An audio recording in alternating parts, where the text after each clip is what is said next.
الحمد لله الحمد لله نحمده ونستعينه ونستغفره ونؤمن به ونتوكل عليه ونعوذ بالله من شرور أنفسنا ومن سيئات أعمالنا من يهده الله فلا مضل له ومن يضلله فلا هادي له ونشهد أن لا إله إلا الله ونشهد أن سيدنا وسندنا ونبينا ومولانا محمدا عبده ورسوله أما بعد فأعوذ بالله من الشيطان الرجيم بسم الله الرحمن الرحيم لا إله إلا أنت سبحانك إني كنت من الظالمين فاستجبنا له ونجيناه من الغم وكذلك ننجي المؤمنين آمنت بالله وصدق الله مولانا العظيم وصدق رسوله النبي الأمين الكريم إن الله وملائكته يصلون على النبي يا أيها الذين آمنوا صلوا عليه وسلموا تسليما اللهم صل وسلم على سيد الأنبياء والمرسلين وعلى آله الطيبين وأصحابه الطاهرين أجمعين الصلاة والسلام عليك يا سيدي يا رسول الله وعلى آلك وصحابك يا سيدي يا حبيب الله الصلاة والسلام عليك يا سيدي يا رسول الله وعلى آلك وصحابك يا سيدي يا رحمة للعالمين حمد و صلاة کے بعد سامعین و ناظرین جمعۃ المبارک کا بابرکت دن پر نور ساعت ہیں اور مستجاب لمحات ہیں امت محمد عربی صلی اللہ تعالی علیہ وآلہ وسلم اس وقت مشکل میں ہے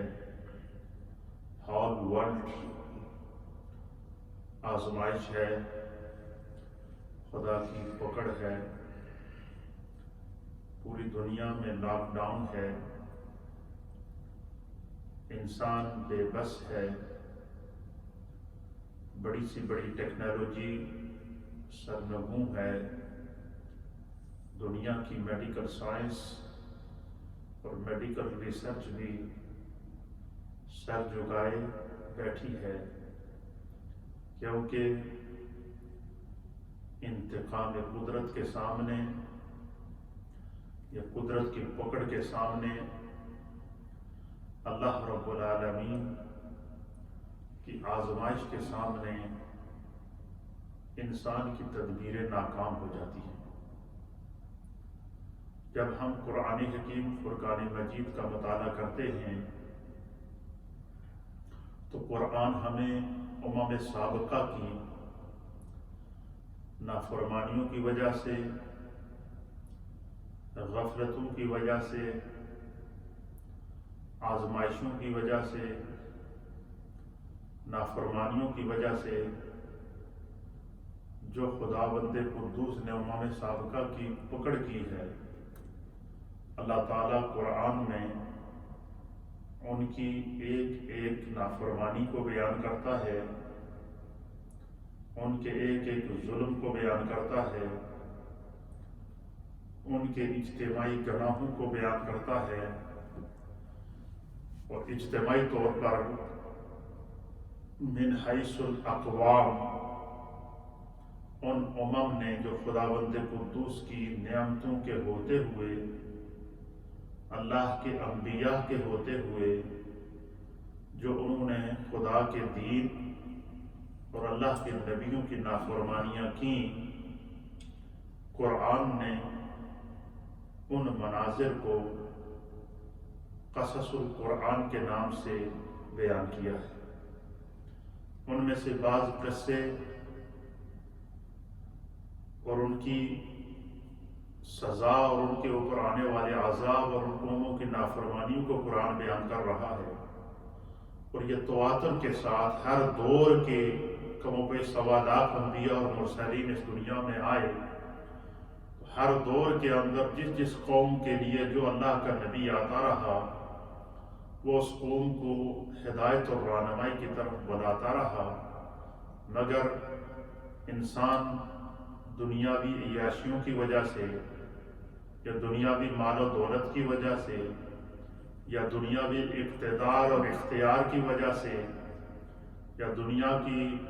بادشاہت کی وجہ سے انسان اسے اپنا کمال سمجھ بیٹھا، اور اس نے خدا بند قدوس کے قانون کو چیلنج کرنے کی کوشش کی۔ اللہ تعالیٰ نے اسے نشان عبرت بنایا۔ قرآن بادشاہوں کا انجام بھی بیان کرتا ہے، حکمرانوں کا انجام بھی بیان کرتا ہے، رعایا کی نافرمانیوں کو بھی بیان کرتا ہے، اور اس کی مثال جب ہم قرآن کا مطالعہ کرتے ہیں تو قرآن ہمیں بتاتا ہے کہ جب حضرت سیدنا ابراہیم علیہ نبینا علیہ السلام نے نمرود کو اور اس کی قوم کو اور اس کی رعایا کو اللہ کے دین کی دعوت دی، تو وہ طاقت کے نشے میں اتنا بدمست ہو چکا تھا کہ اس نے لوگوں سے یہ کہنا شروع کر دیا کہ یہ جتنا کمال ہے، جتنی افواج ہیں، جتنا جنگی ساز و سامان ہے، جتنی فوجیں ہیں، جتنی طاقتیں ہیں، یہ سب میرا کمال ہے۔ اور وہ لوگوں کو یوں کہتا تھا کہ انا ربکم الاعلی، میں ہی سب تو وڈا رب ہوں، لہٰذا تسی مینوں سجدہ کرو۔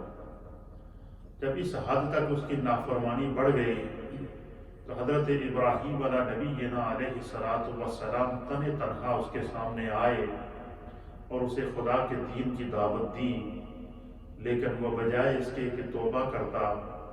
استغفار کرتا، اللہ کے نبی حضرت ابراہیم علیہ السلام پر ایمان لاتا،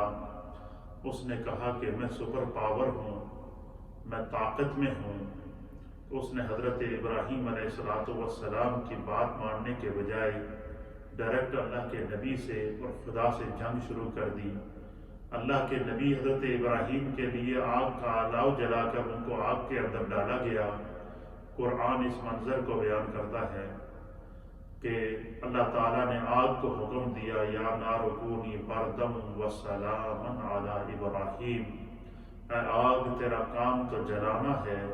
لیکن آج تو جلائے گی نہیں، میرے ابراہیم پر گلزار ہو جا۔ ایک طرف آگ حضرت ابراہیم کو بچا رہی ہے، اور دوسری طرف خداوند قدوس جو نمرود جو اپنی سپر پاوری کا اظہار کر رہا تھا، اس دور کی ٹیکنالوجی پر فخر کر رہا تھا، اس دور کے قوانین کے اوپر فخر کر رہا تھا، اس دور کی طاقتوں کے اوپر وہ ناز کر رہا تھا، دوسری طرف خدا نے اپنی مخلوق میں سے ایک مچھر کو حکم دیا اور وہ مچھر آ کر نمرود کے ناک میں گھسا اور اس کے دماغ تک پہنچا۔ وہ نمرود جو لوگوں کو سجدے کرایا کرتا تھا، پھر دنیا نے اس منظر کو دیکھا، اور آج ہزاروں سال گزرنے کے بعد بھی قرآن اس منظر کو ہمارے لیے بطور عبرت اور نصیحت پیش کر رہا ہے کہ نافرمانوں کا انجام کیا ہوتا ہے، کہ اس نے پھر وہ سر جو لوگوں کے سامنے، لوگوں کو اپنے سامنے جھکایا کرتا تھا، اپنے ہی سر میں ان لوگوں سے وہ جوتے مرواتا ہوا اس دنیا سے گیا۔ پھر اسی طریقے سے فرعون کا دور آیا، اس کو بھی اقتدار ملا، تو اس نے بھی اسی طرح کی نافرمانی کی، موسیٰ علیہ السلام کے مقابلے میں کھڑا ہو گیا۔ اس نے موسیٰ علیہ السلام سے جنگ کی، گویا کہ اللہ کے نبی سے جو جنگ تھی وہ اللہ کے نبی کی سے جنگ نہیں تھی، وہ ڈائریکٹ خدا سے جنگ تھی۔ تو اس نے حضرت موسیٰ علیہ السلام پر حملہ کیا۔ موسیٰ علیہ السلام اپنے پیروکاروں کو لے کر نکلے، وہ اپنی تمام طاقت، ثروت اور فوج لے کر موسیٰ علیہ السلام کے پیچھے لگا اور کہنے لگا کہ میری طاقت کے سامنے یہ ایک شخص کیا کر سکتا ہے۔ تو آگے دریا آیا، تو قرآن حکیم فرقان مجید اس منظر کو بیان کرتا ہے۔ اللہ فرماتا ہے کہ اللہ نے موسیٰ علیہ السلام کی طرف وحی کی کہ اپنا عصا جو آپ کا ہے اس کو دریا کے اندر ماریں، سمندر پر ماریں۔ انہوں نے عصا کو دریا پر مارا تو دریا نے راستہ دے دیا۔ وہ دریا ایک طرف خشک راستہ موسیٰ علیہ السلام کو فراہم کر رہا ہے اور دوسری طرف وہی راستہ فرعونیوں کو غرق کر رہا ہے، بہا کر لے جا رہا ہے، اور وہ جو ہے وہ انجام قرآن بیان کرتا ہے۔ اسی طریقے سے قرآن حکیم فرقان مجید ایک اور منظر کو بیان کرتا ہے کہ حضرت اللہ کے نبی حضرت یونس علیہ السلام بہت بڑے برگزیدہ نبی تھے، عظیم پیغمبر تھے۔ تو اللہ نے ان کو ایک قوم میں نینوا، مصر کے قریب ایک جگہ ہے، اس علاقے کے لوگوں کی طرف بھیجا تھا، اور اس علاقے میں ان لوگوں کی آبادی 1.25 لاکھ کے قریب تھی۔ 1 لاکھ سے زائد آبادی کے لوگوں کی طرف حضرت یونس علیہ السلام کو بھیجا گیا۔ یونس علیہ السلام نے ان لوگوں کو دین کی تعلیم دی تو وہ نہ مانے، حتیٰ کہ قرآن اس منظر کو بیان کرتا ہے یونس علیہ السلام ان کو تعلیم دیتے رہے، اللہ کی طرف بلاتے رہے، لیکن انہوں نے یونس علیہ السلام کی بات نہ مانی، نافرمانی کی۔ 40 سال تک یونس علیہ السلام ان کو تبلیغ کرتے رہے لیکن وہ نہ مانے۔ پھر ایک دن وہ تنگ آ گئے، اور تنگ آ کے یونس علیہ السلام نے انہیں کہا کہ بھائی میں تو 40 سال ہو گئے تمہیں تبلیغ کرتا ہوا، لیکن تم نے نافرمانیاں نہیں چھوڑی ہیں، لہٰذا میں تمہیں 3 دن کی مہلت دیتا ہوں۔ 3 دن کے اندر اندر تم اللہ پر ایمان لے آؤ، خدا کے احکام کو مان لو، نافرمانیوں کو چھوڑ دو۔ اگر ایسا نہیں کرو گے تو پھر 3 دن میں تمہارے پاس عذاب آ جائے گا، 3 دن بعد تمہارے پاس خدا کا عذاب آئے گا، اور اس عذاب کو پھر تم برداشت نہ کر سکو گے۔ لیکن انہوں نے اس کا مذاق اڑایا، یونس علیہ السلام چل پڑے۔ اب یونس علیہ السلام سے ایک بھول ہوئی، وہ بھول یہ ہوئی کہ یونس علیہ السلام نے ان کو 3 دن کی وارننگ دی، اور وارننگ دینے کے بعد آپ اپنے بیوی اور بچوں کو لے کر اس بستی سے نکل پڑے، اور آپ نے سمندر کی طرف سفر شروع کر دیا۔ اب چونکہ خدا کا حکم نہیں تھا ابھی تک، اللہ کی جیسے انبیاء کرام کا ہجرت کی ہے، انبیاء نے ہر نبی نے ایک علاقے سے دوسرے علاقے کی طرف ہجرت کی، لیکن ہر نبی نے ہجرت اس وقت کی ہے جب خدا نے حکم دیا کہ آپ نے ہجرت کرنی ہے۔ ابھی تک حضرت یونس علیہ السلام کی طرف اللہ کی وحی نہیں آئی تھی، لیکن انہوں نے جو ہے وہ اللہ کی وحی آنے سے پہلے وہ علاقہ چھوڑ دیا۔ تو خداوند قدوس نے اس بھول کے اوپر آپ کو آزمائش میں ڈالا۔ آپ جب دریا سمندر کے کنارے پہنچے تو قرآن اس منظر کو بیان کرتا ہے کہ سمندر کے کنارے آپ کھڑے تھے کشتی کے انتظار میں، ایک پانی کی لہر آئی، اور وہ لہر اتنی تیز تھی کہ اس نے سب سے پہلے یونس علیہ السلام کی بیوی کو بہا کر وہ لے گئی۔ پھر ایک بچہ تھا ان کا ان کے ساتھ، پھر دوسری لہر آئی اور وہ لہر آ کر ان کے بچے کو بہا کر لے گئی۔ اب یہ دیکھیں آزمائشیں جب خدا کی طرف سے آتی ہیں تو کس طرح آتی ہیں۔ بچہ بھی بہہ گیا، بیوی بھی بہہ گئی، اتنے میں کشتی آئی، یونس علیہ السلام کشتی میں بیٹھ گئے، کشتی میں موجود تمام لوگوں نے آپ کو پہچان لیا کہ آپ اللہ کے نبی ہیں، تو ان سب نے آپ کو ویلکم کہا۔ تو کشتی جب بیچ دریا کے پہنچی تو کشتی نے چلنا بند کر دیا، ہوا رک گئی، کشتی ہچکولے کھانے لگی۔ اب جو ملاح تھا کشتی چلانے والا، اس نے کہا جی کہ کسی ایک بندے کو سمندر میں کودنا پڑے گا، کشتی کا وزن زیادہ ہو چکا ہے، تو اگر کوئی ایک بندہ سمندر میں نہیں کودے گا تو پھر جو ہے وہ سب ڈوب جائیں گے، لہٰذا کوئی ایک بندہ کودے گا۔ تو پھر فیصلہ یہ ہوا کہ ہم کسی ایک کو تو نہیں کہہ سکتے کہ تم جاؤ، لہٰذا ایسا کرتے ہیں کہ ہم قرہ اندازی کرتے ہیں، اور قرہ اندازی میں جس کا نام نکلے گا وہ اس کو سمندر میں ڈال دیا جائے گا۔ اب جب قرہ اندازی کرتے ہیں تو قرہ اندازی میں نام حضرت یونس علیہ السلام کا نکل آیا۔ سب کہنے لگے ایسا نہیں ہو سکتا، ہم یہ شاید ہم سے غلطی ہو گئی، کیونکہ ہم جانتے ہیں آپ تو اللہ کے نبی ہیں۔ تو پھر انہوں نے کہا جی دوبارہ قرہ اندازی ڈالتے ہیں، دوبارہ پھر قرہ کیا تو دوبارہ پھر یونس علیہ السلام کا نام نکل آیا۔ پھر انہوں نے کہا ہم تیسری مرتبہ قرہ اندازی کرتے ہیں، تیسری مرتبہ پھر قرہ اندازی کی تو پھر یونس علیہ السلام کا نام نکل آیا۔ حضرت یونس علیہ السلام نے ان سے کہا کہ مجھے اس چیز کا علم ہو چکا ہے کہ خداوند قدوس کا یہ ایک مفرور غلام ہے جو آپ کے سامنے یونس کی صورت میں کھڑا ہے، لہٰذا میں جو ہے وہ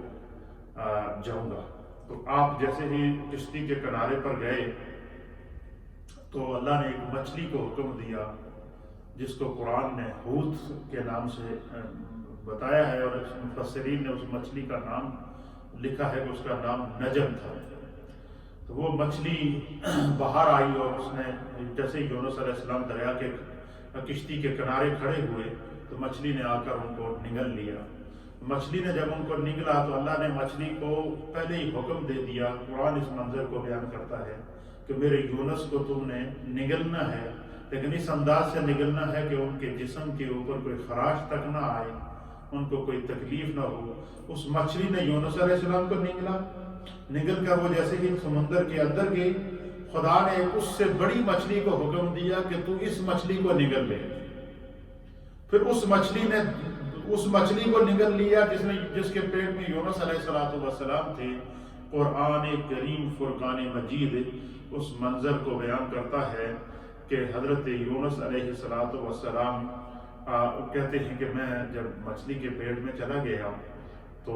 میں نے وہاں پر نماز پڑھی، اللہ کو سجدہ کیا۔ قرآن کہتا ہے کہ کئی اندھیروں کے اندر یونس کو ہم نے رکھا، لیکن یونس علیہ السلام کو اس آزمائش سے خدا نے واپس کس طرح نکالا؟ اس کی وجہ یہ تھی کہ مچھلی کے پیٹ میں جانے کے باوجود، اندھیروں کے اندر ہونے کے باوجود خداوند قدوس کی تسبیح انہوں نے نہیں چھوڑی، خدا کا ذکر انہوں نے نہیں چھوڑا، اللہ کی تسبیح انہوں نے نہیں چھوڑی۔ آپ فرماتے ہیں کہ میں مچھلی کے پیٹ میں تھا تو میں نے دیکھا کہ لاکھوں کروڑوں اور اربوں کی تعداد میں سمندر کی تہوں کے اندر تسبیح چل رہی ہے، سبحان اللہ و بحمدہ سبحان اللہ العظیم، سبحان اللہ و بحمدہ سبحان اللہ العظیم، سبحان اللہ سبحان اللہ سبحان اللہ سبحان اللہ کی تسبیح سمندروں کی تہ کے اندر۔ بس ایک آپ نے اس کی مثال دی ہے کہ اس طریقے سے سمندر کی تہوں میں خدا کے ذکر کی آواز اور تسبیح کی آواز آ رہی تھی کہ جس طرح شہد کی مکھیاں لاکھوں کی تعداد میں جمع ہوں، جب وہ بنبناتی ہیں تو ایک عجیب سی آواز بنبناہٹ کی پیدا ہوتی ہے، اور میں اس طریقے سے سمندر کی تہوں کے اندر سبحان اللہ کی آوازیں آ رہی تھی، خدا کے ذکر کی آوازیں آ رہی تھیں۔ حضرت یونس علیہ السلام کہتے ہیں کہ میں سوچ رہا تھا کہ یہ اتنی اس تہ کے اندر، اس اندھیرے کے اندر یہاں اتنی خدا کا ذکر کرنے والی مخلوق کون سی ہو سکتی ہے؟ تو کہتے ہیں ابھی میں سوچ ہی رہا تھا تو اللہ تعالیٰ نے مچھلی کے پیٹ میں حضرت یونس علیہ السلام پر وحی کی، اور وحی کر کے بتایا کہ یہ سمندر کے اندر جو میری مخلوق موجود ہے یہ میرا ذکر کر رہی ہے، سمندر کے اندر موجود یہ مخلوق میری تسبیح بیان کر رہی ہے۔ حضرت یونس علیہ السلام کہتے ہیں کہ جب میں نے یہ چیز دیکھی تو پھر آپ نے خدا کی تسبیح شروع کی، جس کو قرآن نے بیان کیا۔ آپ نے پڑھنا شروع کیا لا الہ الا انت سبحانک انی کنت من الظالمین۔ جب یہ تسبیح آپ نے پڑھنا شروع کی تو اس تسبیح کی برکت سے اللہ تعالیٰ نے پھر اس مچھلی کو حکم دیا کہ تو سمندر کے کنارے پہ چلی جا اور فلاں علاقے کے اندر جا کر میرے یونس کو واپس اگل دے۔ پھر اس مچھلی نے آ کر آپ کو دوبارہ اگلا، تو آپ جب مچھلی کے پیٹ سے باہر آئے تو اس منظر کو مفسرین اور محدثین نے لکھا ہے کہ آپ کی پوزیشن یہ تھی کہ جب جو بچہ پیدا ہوتا ہے ماں کے پیٹ سے باہر آتا ہے تو اس وقت جو اس بچے کی پوزیشن ہوتی ہے اس سے بھی نازک تر آپ کی پوزیشن تھی کہ آپ کے جسم پر کوئی بال نہیں تھا، آپ کی جلد ساری بالکل ایک جیسے گوشت کا لوتھڑا ہوتا ہے اس طریقے سے آپ کا بدن بالکل نرم اور نازک ہو چکا تھا، سانس چل رہی تھی، ایک ہی آواز آ رہی تھی، لا الہ الا انت سبحانک انی کنت من الظالمین۔ اللہ تعالیٰ نے پھر وہاں پر جو ہے وہ ایک کدو کی بیل اگائی ہے، اس کو بھی قرآن حکیم فرقان مجید نے جو ہے وہ بیان کیا ہے کہ کدو کی ایک بیل اگائی ہے۔ جو نبی پاک صلی اللہ علیہ وسلم آپ کدو کی سبزی کو پسند کیا کرتے تھے۔ کان رسول اللہ صلی اللہ تعالیٰ حدیث کے اندر آتا ہے کہ کان رسول اللہ صلی اللہ تعالیٰ علیہ وآلہ وسلم یحب الدبا، کہ نبی پاک صلی اللہ علیہ وسلم کدو کی سبزی کو پسند کیا کرتے تھے۔ تو اللہ تعالیٰ نے وہاں کدو کی بیل اگائی، اس کو حکم دیا، وہاں کدو کی بیل فوراً آنن فانن اگی۔ اس کے اوپر کدو کی بیل آپ نے دیکھی ہوگی، آپ زمیندار لوگ ہیں سارے، اس کے بڑے بڑے بڑے سبز پتے ہوتے ہیں، تو اس کے بڑے بڑے پتے اس بیل نے حضرت یونس علیہ السلام کو گھیر لیا، ان کے جسم کو لپیٹ لیا۔ تو کدو کی بیل کے بارے میں مفسرین نے لکھا ہے کہ یہ بیل جس جگہ اگتی ہے وہاں پر کسی قسم کے کوئی جراثیم نہیں آتے، وہاں پر کوئی مکھیاں نہیں آ سکتی، وہاں پر کوئی مچھر نہیں آ سکتے، وہاں پر کسی قسم کی کوئی ایسی چیز نہیں آ سکتی جو نقصان پہنچائے۔ اس بیل کے اندر، اس سبزی کے اندر خدا نے یہ برکتیں رکھی ہیں۔ تو حضرت وہ بیل اگ گئی اور اس بیل کے پتوں نے یونس علیہ السلام کو گھیر دیا۔ پھر دوسرا جو اللہ تعالیٰ نے ایک بکری کا اللہ نے حکم دیا اور خدا کے حکم سے اسی بیل کے پاس زمین سے ایک بکری پیدا ہوئی، اور وہ بکری اس بیل کے پتے کھاتی رہی اور وہ دودھ دیتی رہی، اور وہ اپنے دودھ، جب اس کے تھنوں میں دودھ آتا، وہ یونس علیہ السلام کے کیونکہ جسم میں اتنی جان نہیں تھی تو وہ ان کے منہ کے اندر باقاعدہ ان کو دودھ پلاتی۔ تو بکری کے دودھ کے ذریعے خدا نے آپ کو رزق فراہم کیا، اور اس کدو کی بیل کے پتوں کے ذریعے اللہ نے آپ کو جو ہے لباس فراہم کیا۔ تو پھر جو ہے وہ اللہ تعالیٰ پھر دوبارہ جب آپ کی قوم کو پتہ چلا، عذاب آنے سے پہلے انہوں نے توبہ کر لی، سب کے سب گھروں سے باہر نکل آئے اور جانوروں کو ساتھ لے کر آئے، بچوں کو ساتھ لے کر آئے، عورتوں کو ساتھ لے کر آئے۔ 3 دن کی چونکہ حضرت یونس نے ان کو مہلت دی تھی کہ تم اللہ پر ایمان لے آئے اور نافرمانی چھوڑ دو۔ سب نے جب اجتماعی توبہ کی تو خداوند قدوس نے عذاب جو آسمانوں سے ان کے اوپر آیا ہوا تھا، اللہ نے اس عذاب کو ٹال دیا اور ان کی توبہ کو قبول کر دیا۔ ناظرین و سامعین، جو بات میں آپ سے کہنا چاہتا ہوں، یہ قرآن کے بہت سارے واقعات ہیں جو عبرت کے لیے ہیں۔ یہ میں نے اس لیے آپ کے سامنے بیان کیا کہ حضرت یونس علیہ السلام کی قوم کے اوپر عذاب آیا، عذاب نے اسے گھیر لیا، لیکن عذاب آنے سے پہلے کہ وہ جو یونس علیہ السلام نے ان کو مہلت دی تھی 3 دن کی، کہ ان 3 دنوں کے اندر تم خدا کی طرف رجوع کر لو گے، اللہ پر ایمان لے آؤ گے، سچی توبہ کر لو گے، شرک کو چھوڑ دو گے، کفر کو چھوڑ دو گے، ہر طرح کے ظلم کو چھوڑ دو گے، تو خدا تمہیں معاف کر دے گا۔ تو جب 3 دن شروع ہوا، عذاب نے گھیر لیا، تو آپ وہاں کے جو علماء تھے ان کے پاس گئے تو انہوں نے کہا کہ یونس علیہ السلام اللہ کے نبی، انہوں نے تمہیں بتایا تو انہوں نے 3 دن کی مہلت دی ہے، لہذا 3 دن آنے سے پہلے سب لوگ گھروں سے باہر نکل آئیں، میدان میں جمع ہو جائیں۔ لوگ میدان میں جمع ہوئے، پھر جو ہے وہ انہوں نے اجتماعی طور پر توبہ کی، استغفار کیا، جانوروں کو بھی ساتھ لے کر آئے، بچوں کو بھی ساتھ لے کر آئے، عورتوں کو بھی ساتھ لے کر آئے، مردوں کو بھی ساتھ لے کر آئے، حتیٰ کہ ہر شے جو خدا کی مخلوق تھی اس کو میدان میں لا کر انہوں نے سچی توبہ کی۔ اور اس طرح کی توبہ کی کہ قرآن کریم فرقان مجید کی ان آیات کی تفسیر کے اندر مفسرین نے لکھا ہے کہ جس کسی انسان نے اگر کسی کی کوئی ناجائز پتھر یا اینٹ اس کی زمین سے اٹھا کر اگر اپنے مکان میں لگائی تھی تو اس نے اپنی زمین سے، اپنے مکان کی دیوار سے وہ اینٹ نکال کر اس کو واپس کی۔ اگر کسی نے کسی کا کوئی حق مارا ہوا تھا تو اس نے اس کا حق واپس کیا، اگر کسی نے کسی پر ظلم کیا ہوا تھا تو اس نے اس ظلم کی معافی مانگی، اگر کسی نے کسی کا کوئی مال کھایا ہوا تھا تو اس نے اس مال کو واپس کیا، اگر کسی نے خدا کا کوئی حق ادا نہیں کیا تھا تو اس نے اس حق کو ادا کیا۔ سچے دل سے جب پوری قوم نے توبہ کی تو اللہ نے معاف کر دی۔ ناظرین و سامعین، اس وقت امت مشکل میں ہے۔ ہم لوگوں نے رسول اللہ کے دین کو چھوڑ دیا، ہم نے سنت رسول کو چھوڑ دیا،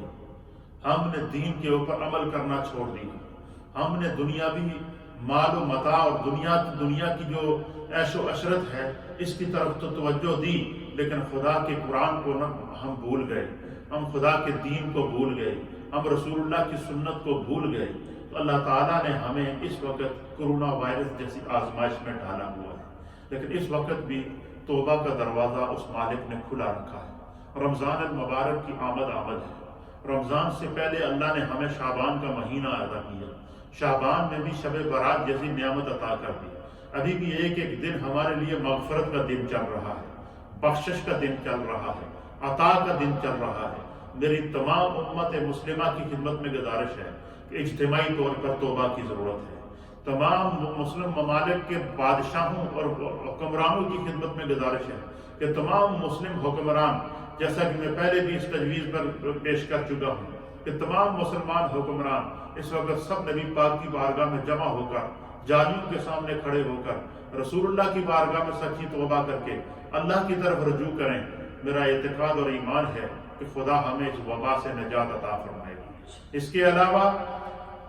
سعودی حکومت کو اس وقت یہ چاہیے کہ وہ گنبد خضرا کے اوپر جو ونڈو ہے، جس کو اگر کھول دیا جائے آسمان اور نبی پاک کی قبر کے درمیان سے وہ سارا حجاب ہٹ جاتا ہے، اس ونڈو کو بھی کھولا جائے۔ یہ بھی تاریخ کے اندر ہے کہ جب ایک دفعہ قید پڑا حضرت عمر بن عبدالعزیز کے دور کے اندر، جب قید پڑا لوگ مرنا شروع ہو گئے، بارشیں بند ہو گئیں اور طرح طرح کی تکالیف شروع ہو گئی اور کوئی چارہ کار نہ رہا، تو آپ نے جو ہے وہ جو گورنر مدینہ تھا ان کی خدمت میں گزارش کی کہ نبی پاک کا جو روضہ انور ہے اس کی اوپر والی ونڈو کھول دی جائے اور نبی پاک کے وسیلے سے دعا کی جائے۔ تو ونڈو کو کھول دیا۔ اس طریقے کا ایک واقعہ صحابہ کرام کے دور کے اندر آتا ہے کہ نبی پاک کی گنبد کی ونڈو جب کھولی گئی تو اللہ تعالیٰ نے بارش بھی نازل کر دی، آزمائش بھی ختم کر دی۔ اس وقت اجتماعی طور پر اس کرونا وائرس سے بچنے کا طریقہ جو ہمیں نظر آ رہا ہے وہ یہی ہے کہ احتیاطی تدابیر جو ہم کر رہے ہیں، مثلا گھروں میں ہم لاک ڈاؤن ہیں، احتیاط کرتے ہیں، سوشل ڈسٹینس پر ہم موجود ہیں، لیکن یہ ساری احتیاطی تدابیریں وہ ہیں جو مادی اسباب ہیں۔ مادی اسباب کے ساتھ اس وقت روحانی اسباب کی ضرورت ہے۔ جب تک ہم روحانی اسباب کو اختیار نہیں کریں گے ہمیں کرونا وائرس جیسی ابتلا سے نجات نہیں ملے گی۔ اور روحانی اسباب یہ ہے کہ ہم سچے دل سے توبہ کریں۔ روحانی اسباب یہ ہے کہ ہر آدمی یہ جانتا ہے کہ اس نے کیا گناہ کیا ہے، وہ اس سے توبہ کرے۔ روحانی اسباب یہ ہے کہ ہر مرد اور عورت کو سچے دل سے اپنے اللہ پر ایمان رکھتے ہوئے رسول اللہ کی سنت اور طریقے پر عمل کرتے ہوئے دین پر عمل کرنا ہوگا، نمازیں ادا کرنی ہوں گی۔ روحانی اسباب یہ ہے کہ تمام دنیا کے مسلمان حکمران روزہ رسول پر جمع ہو کر نبی پاک کے روزے کے جالیوں کے سامنے کھڑے ہو کر سارے 58 کے قریب اسلامی ممالک کے سربراہان اکٹھے جمع ہو جائیں اور جمع ہو کر نبی پاک کی بارگاہ میں آپ کو گواہ بنا کر خدا کی بارگاہ میں سچی توبہ کر کے اس زمین پر انصاف قائم کریں۔ خدا اس عذاب کو اٹھا دے گا۔ روحانی اسباب میں سے ایک سبب یہ بھی ہے کہ روزہ رسول کے اوپر گنبد خضرا کی جو ونڈو ہے اس کو کھول دیا جائے اور اللہ کی بارگاہ میں رسول اللہ کے وسیلے سے دعا مانگی جائے، خدا اس عذاب کو دور کر دے گا۔ روحانی اسباب میں سے ایک سبب یہ ہے کہ ہر مسلمان چاہے وہ مرد ہو یا عورت ہو وہ سچے دل سے اپنے گناہوں سے توبہ کرے، اس نے جو ظلم کیے ہیں وہ ان ظلموں کو ختم کرے، اس سے جو گناہ ہوئے ہیں ہر انسان جانتا ہے، ہر مرد جانتا ہے وہ اس نے کیا گناہ کیے ہوئے ہیں، ہر عورت جانتی ہے اس نے کیا گناہ کیے ہوئے ہیں، ہر نوجوان جانتا ہے اس نے کیا گناہ کیے ہوئے ہیں، ہر مرد اور ہر عورت جانتے ہیں، ہر بچہ اور ہر بچی جانتے ہیں کہ انہوں نے کیا گناہ کیے ہوئے ہیں۔ جب ہم میں سے ہر مسلمان اپنا احتساب کر کے رجوع اللہ اور رجوع الرسول کرے گا اور سچے دل سے توبہ اور استغفار کرے گا تو خداوند قدوس نے اگر دنیا کو لاک ڈاؤن کر دیا ہے، سپر پاوروں کو بے بس کر دیا ہے، ٹیکنالوجی کو بے بس کر دیا ہے، میڈیکل ریسرچ کو اگر بے بس کر دیا ہے، اور دنیا کی سائنس کو اگر بے بس کر دیا ہے، دنیا کا ڈاکٹر بھی اگر سرنگوں نظر آتا ہے، تو خداوند قدوس نے ایک طرف اگر یہ آزمائش رکھی ہے تو دوسری طرف وہ ارحم الراحمین ہے، دوسری طرف وہ رحمان ہے، دوسری طرف وہ کریم ہے، دوسری طرف وہ رحیم ہے۔ اس نے رحمت کا دروازہ کھلا رکھا ہوا ہے، اس نے توبہ کا دروازہ کھلا رکھا ہوا ہے، قبل اس کے کہ توبہ کا دروازہ بند ہو جائے۔ اور جب توبہ کا دروازہ بند ہوتا ہے تو پھر فرعون جیسے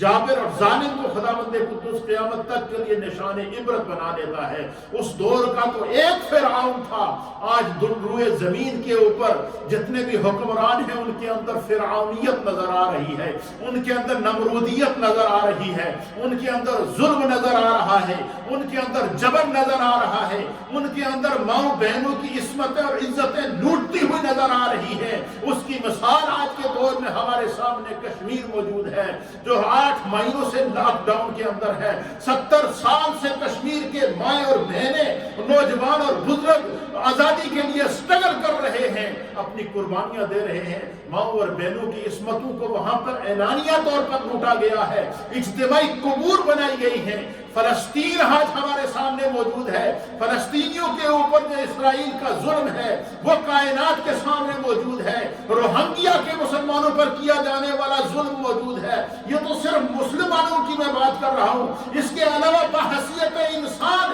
روئے زمین کے اوپر، چاہے وہ غیر مسلم ملک ہو یا مسلمان ملک ہو، جہاں جہاں بھی اجتماعی طور پر ظلم کیا گیا ہے، جب تک یہ حکمران اس سے نصیحت حاصل کر کے اس زمین پر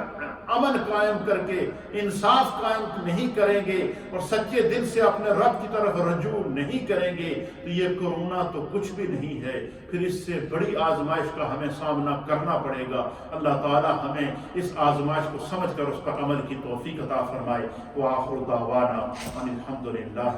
رب العالمین۔